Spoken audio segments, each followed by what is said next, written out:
Good evening. My name is Matthew Wilkins, and this evening I'm here to present my interpersonal communication project for Hsco 508.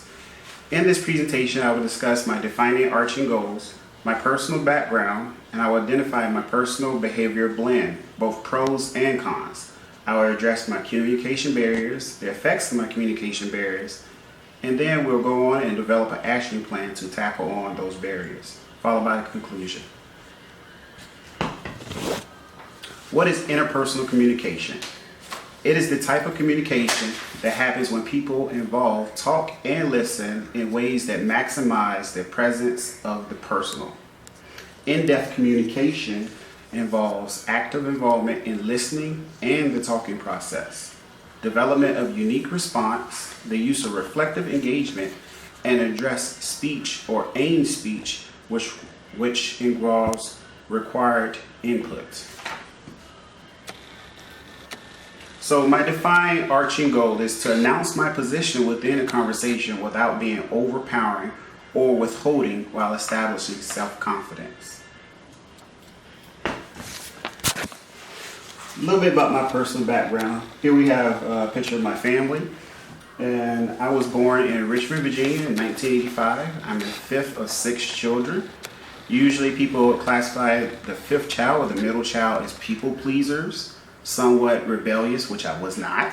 It thrives on friendships, has large social circles, and peacemakers, which kind of differs from what's my personal blend, which we will discuss later on. At age 16, I attended Randolph-Macon College after receiving the Beat the Odds scholarship. I am a father of 2 young girls, Jasmine and Johanna.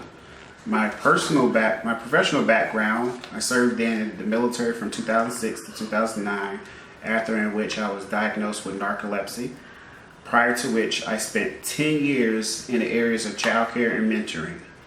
I graduated recently from Fayetteville State University, and I'm here at Liberty University for a Master's in Human Services and Marriage Family Counseling. So the behavior blend is one of the areas in which we discussed and went over during our first few weeks of our class. And after taking part of the assessment, I found out that my behavior blend is SC. The SC, as we see here, are classified as those who are even-tempered, accommodating, patient, humble, tactful, analytical, reserved, precise, private, and systematic.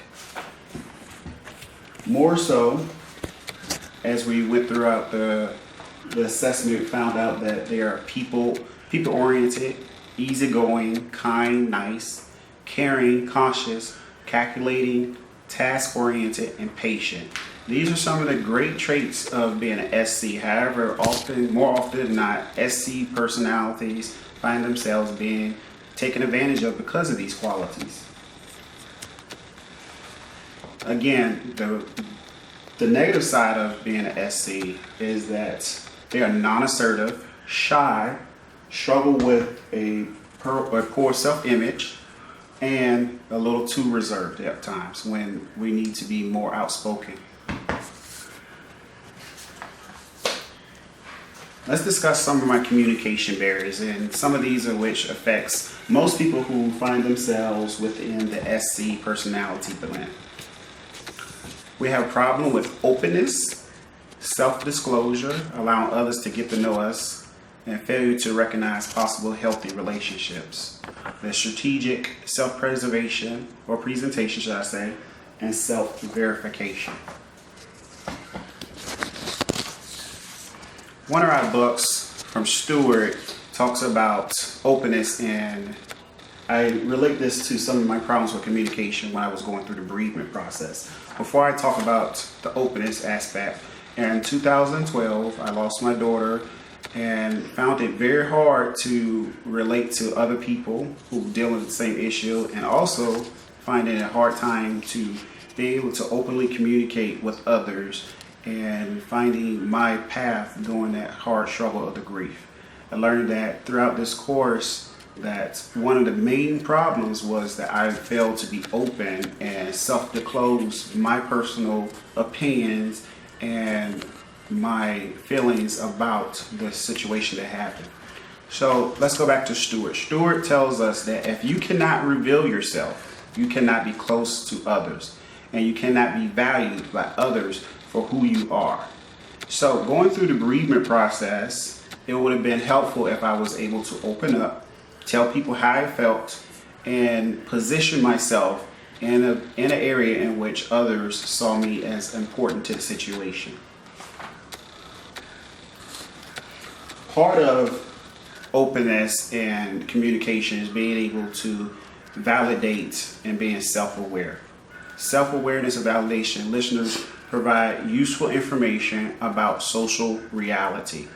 They seek out correctness, seek out appropriateness, and understand yourself and freeing experience. Those are very important reasons why validation and self-awareness is important, especially in the communication.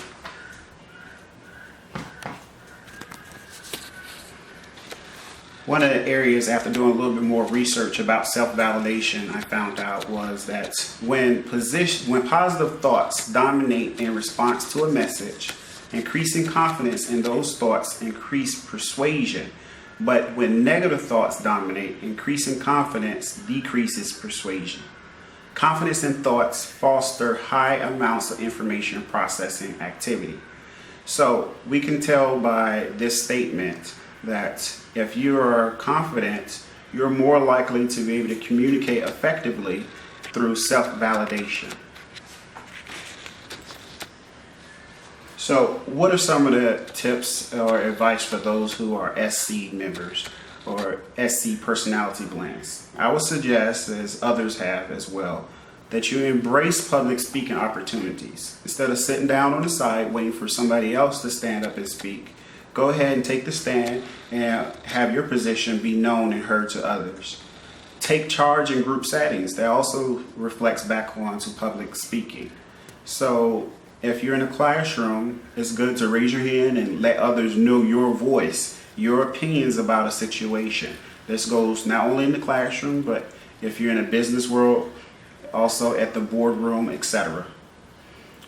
And take leadership roles. Even though I was in the military, a lot of times you were given a choice whether or not you want to take a stand as far as leadership roles. I would suggest anybody who is a SC not wait for someone to give you the leadership role and take upon yourself to be that leader in the position in which you're being brought against.